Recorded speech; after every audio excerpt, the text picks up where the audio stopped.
I thought you might find this story interesting and fascinating. This was in haaretz.com by Ruth Schuster, May 15, 2023. And it says, swimmer finds huge Roman shipwreck loaded with marble off Israel's coast again. The authorities knew for years about the wreck off Bet Yanai, but didn't know how extraordinary its cargo was. Having a nice springtime swim off the central Israeli coast, as he does every morning, Gideon Harris saw huge stone columns lying in the seabed. He did the right thing and called the authorities, who were monumentally unsurprised. The Israel Antiquities Authority had known for years about the ancient shipwreck off Bet Yanai, a moshav agricultural community 6 kilometers north of Netanya. They even assumed it was from Roman times and knew that it bore a cargo of marble items. But they didn't know exactly where it lay, let alone how important it was, says Kobi Sharvit, director of the Underwater Archaeology Unit at the Israel Antiquities Authority. It had been discovered several times in the past, mainly by lifeguards and fishermen, he said, but we didn't know how big it was. And it says, why didn't they check in all this time? Well, nobody does casual marine archaeology. Israel has a lot of antiquities, and the seabed isn't some placid wonderland. The seabed is dynamic. Sand constantly moves, Shavit says, noting how more people swim in the warmer months, so there are more chances to notice stuff. Sometimes during storms, the sand moves a bit and reveals the wreck, but then it comes back and covers everything again. But about 3 weeks ago, a storm revealed the whole thing on the seabed for the greatest edification of Harris. He called us and described how, while swimming, he saw huge ancient columns in the water. We came straight over to do an archaeological survey, Shavit says. Much of the cargo was suddenly completely exposed at about 4 meters deep, just 13 feet. Initial observation indicates that the ship sailed and sank about 1,800 years ago, based on the style and typology of the columns and capitals, as well as a comparison with Roman period structures in Israel and beyond.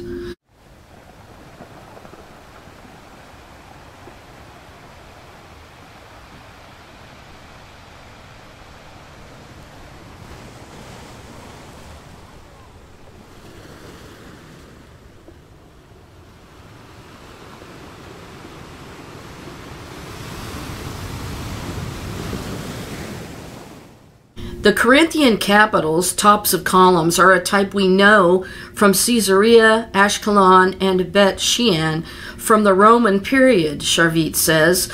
Looking at the big picture of all the products in the ship, we see it was a cargo of precious white marble that must have been imported to Israel. Israel has limestone, but it doesn't have marble, and the best Roman structures featured that stone when they could. In Caesarea up the coast, there are Roman structures containing ratty local kerkar and limestone gussied up with a plaster to emulate marble, Sharvit says. Yes, somebody seems to have been faking marble, but the stuff in the ship was the real thing, and it fits the 2nd or 3rd century, the Roman period. Lab analysis of the stone will be able to nail down its origin. Each piece of marble has a local chemistry, and for now, the researchers are assuming that it came from Turkey or possibly Greece, Shavit says.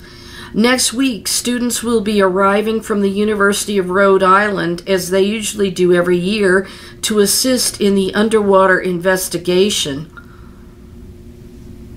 To nail down the date too, hopefully organic remains can be found among the marble, though maybe not what you're thinking. Perhaps something like wooden beams can be found. They would then be radiocarbon dated. And with any luck, the researchers might find ceramics that survive the ages and are typical of a time. They might even find a coin. It isn't a dream. About a year ago, diving archaeologists found a rare coin bearing signs of the zodiac off Israel's shore. One of the pictures they're showing here looks like something that looks like it has a cross on it to me, and it's laying down flat.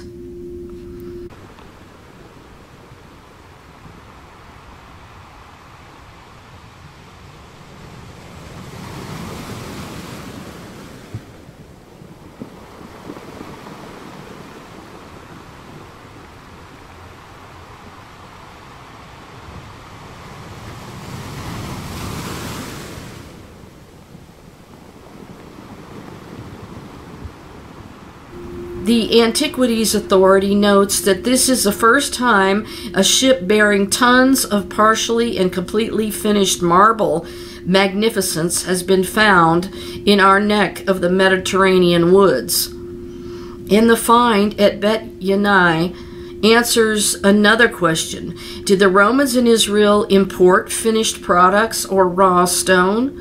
We've seen in other work that glass throughout the Roman world originated in raw glass made in Israel, Lebanon, Syria, and Egypt. Why?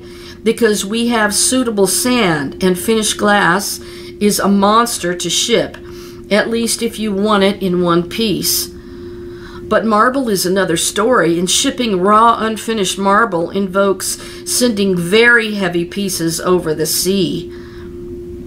And these are really elaborate columns and capitals. The cargo included small capitals and mere few tons in weight that were superbly finished, and the material for big ones that would have been finished at their destination, Charvit says. It's possible, likely even, that we have a double cargo, one ship carrying cargo for two separate buildings or destinations, he says. The small capitals may have been for a smaller building, and their carving was finished. The big capitals are still quite raw. The shape is there, but they're not finished. Wondrously, the researchers even found an architrave, a decorative stone upper beam that would rest on columns. Among the most famed are the architraves in the Parthenon in Athens. We found pieces meters long, possibly part of a frieze. Those items were finished too, Charvit says. This wasn't for somebody's farmstead. These were items for grand public buildings. I'm wondering if it was something for the temple. Was this ship unusually large? Not at all, probably medium-sized. The archaeologists suggested, based on the work so far, maybe it was about 200 tons based on a back-of-the-napkin calculation that the cargo totaled about 45 tons, Charvit said. When you're sending pieces weighing as much as 12 tons, each by sea, you have to load the boat carefully so it's balanced. And the find off the coast indicates that the columns were laid one next to the other, which suggests the ship's width. We assume it was a highly specific style of ship that transported such huge items, Charvit says. A ship with cargo like that needs expert unloading, too, at a proper port. Where might it have been heading? Not to Bet Yanai, which wasn't a port, but it may have been heading for next door, Caesarea. The only snag with that theory is that Bet Yanai is south of Caesarea against the prevailing currents. So the theory is that it was heading to Caesarea and got blown off course, or to a more southerly port like Ashkelon or Gaza. Or maybe even it was on its way to Alexandria, Egypt, and got dead lost and sank in shallow water to boot. All the signs point to a storm that forced the ship into shallow waters, And that was the end of the story until Gideon Harris went swimming after that storm last month. For his part, he was awarded a certificate of appreciation for good citizenship. So that was a really neat discovery, and these columns are just like a column table that I had at home. So some of these capitals were very ornate. So I'll just give you a look at the pictures they showed underwater, showing the capitals and columns.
I hope you enjoyed hearing about this marine archaeological discovery that dates to the time of the Romans. And my question is, I would think that it would have sailed from Italy, because Italy did fantastic architecture, and a lot of their buildings were made from marble. And, you know, it seems to me that it would have more likely come from Italy than Egypt. So I just think it's really stunning and amazing that they would even attempt shipping something like that 2,000 years ago or 1,800 years ago. Guys, like, subscribe, and share, and please support my channel work. Thank you so much.